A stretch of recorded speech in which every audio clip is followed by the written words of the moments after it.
Hey everyone, welcome back to another Mini-Sode where today we'll be talking about Tenchu Return from Darkness. A port of the PlayStation 2 game Tenchu Wrath of Heaven, the story takes place after Tenchu 1 since Part 2 was a prequel to those events. We see that the young ninja Rigimaru didn't die at the end of the first game as thought to be, but returns a year later. Around this time, an evil wizard named Tenrai is attempting to obtain 3 jewels of power that will give him, well, the power to rule the land. And it's up to Rikimaru, his partner Ayame, and newcomer Teshu to stop this evil force before it's too late. As someone who's not completely familiar with the Tenchu series, the story of Return from Darkness was pretty good, if not a bit on the basic side. I remember my friends playing and enjoying these games, and when I'd watch them play, the story always felt like it was taking a backseat to the gameplay, and well, that's apparent here. However, I can also see the appeal, especially for fans of old school ninja movies.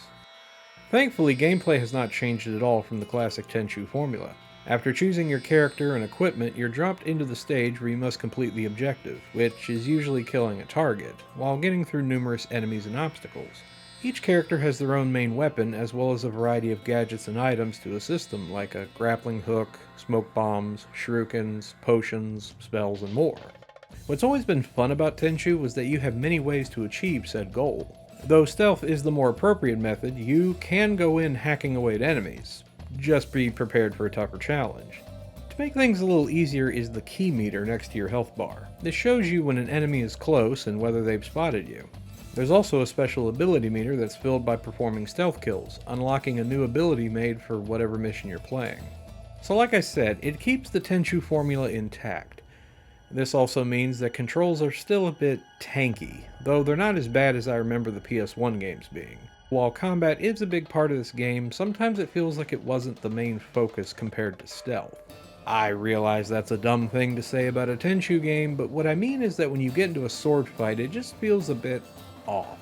This is very apparent when you attack an enemy and aren't able to break off your attack animations, letting them get in 3 or 4 hits while you're not able to block or evade. I just ended up using ranged items or just jumping in the air and attacking. Oh, and summoning a dog to attack, because Ninja Doggo is best doggo. Besides the story, there's a multiplayer mode where you and a friend can either fight each other in versus or complete co-op missions together, with the big green version having exclusive online play. These are decent distractions that I'm pretty sure were really fun with a friend who likes to play this kind of thing. Visually, Tenchu benefits from the power of the big green with better looking character models and levels, while the audio hasn't changed much from the PS2 version. The music is still great, and the voice acting is... Come on! Come on! Oh, there you are. Oh, you certainly are a big girl. Now, relax. Don't be so tense. Your clothing is a little different. What? You wrench daughters from their parents when they can't meet your outrageous loan payments. Then you sell the girls into slavery and grow rich from your disgusting trade. How did you get in here?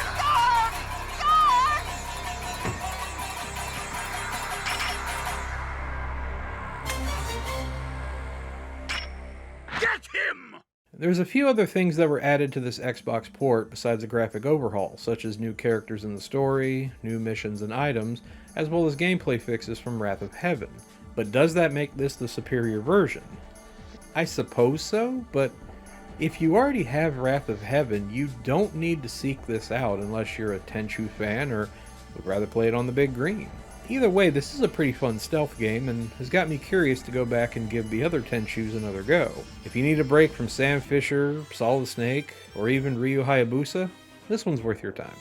And with that, this is the Dali Popka, and as always, stay green my friends. I'll see you next time.